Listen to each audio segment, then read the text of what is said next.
এখন আমরা কোনো একটা গিভেন ইকুয়েশনের ডাইমেনশনাল কারেক্টনেস কিভাবে চেক করতে হয় সেটাই আমরা শিখব।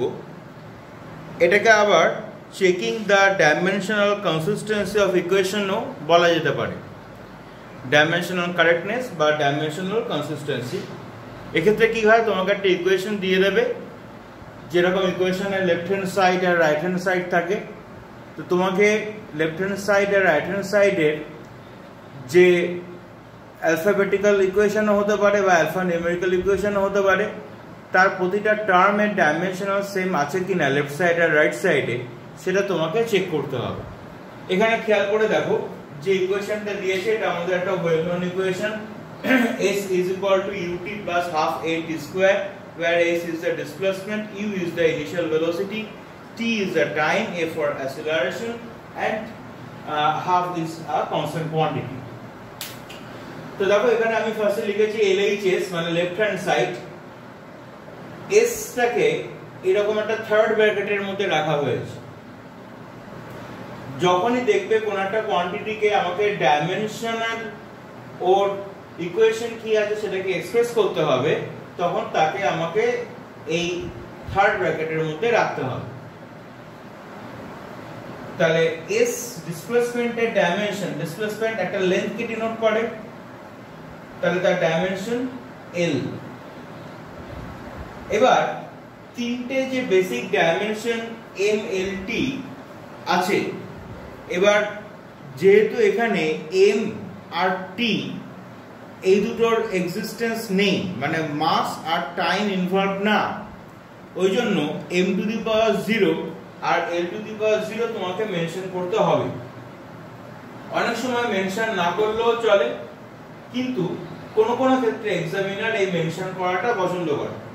তুমি যদি এই অবধি শুধুমাত্র লেখো তাহলে তার মধ্যে কোনো রকম ভুল নেই, কিন্তু তাও এক্সামিনার এই m আর t তার যে এক্সিস্টেন্স ওখানে নেই, পাওয়ারটা যে 0 আছে সেটা শো করানোটা পছন্দ করেন। তো তোমাকে সেই জিনিসগুলোকেও মাথায় রাখতে হবে।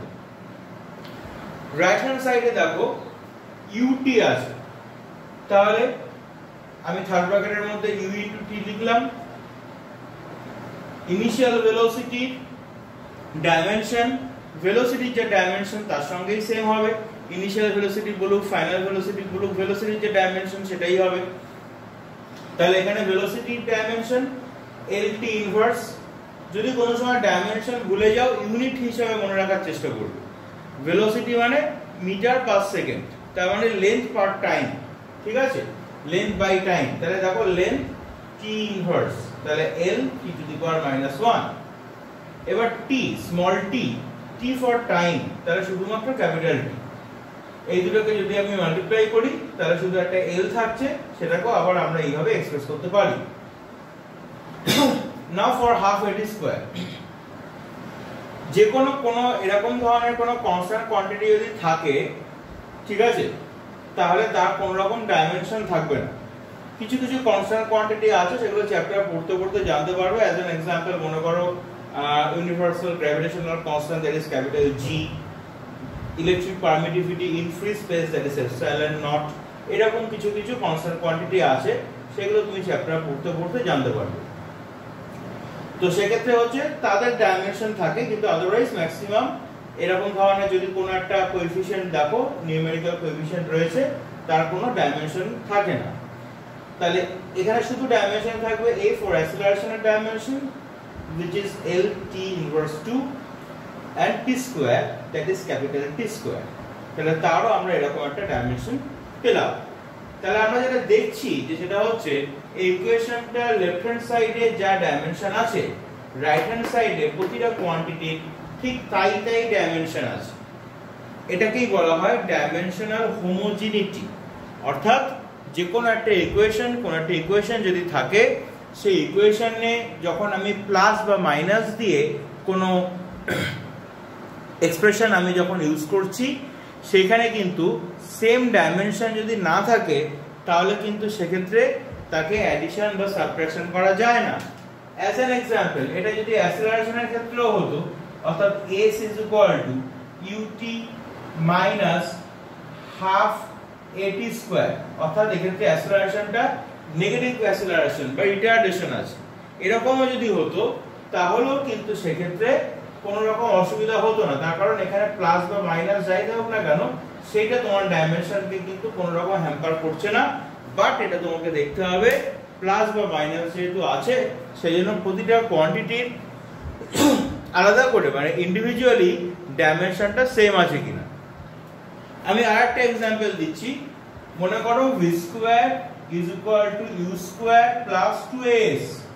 এক্ষেত্রে v স্কয়ারের যে ডাইমেনশন হবে লেফট হ্যান্ড সাইডে, রাইট হ্যান্ড সাইডে u স্কয়ারের ডাইমেনশন তাই হবে এবং তার সঙ্গে 2as এর ডাইমেনশনও তাই হতে হবে, তবেই আমি বলতে পারবো যে ইকুয়েশনটা ডাইমেনশনাল কারেক্টনেস আছে।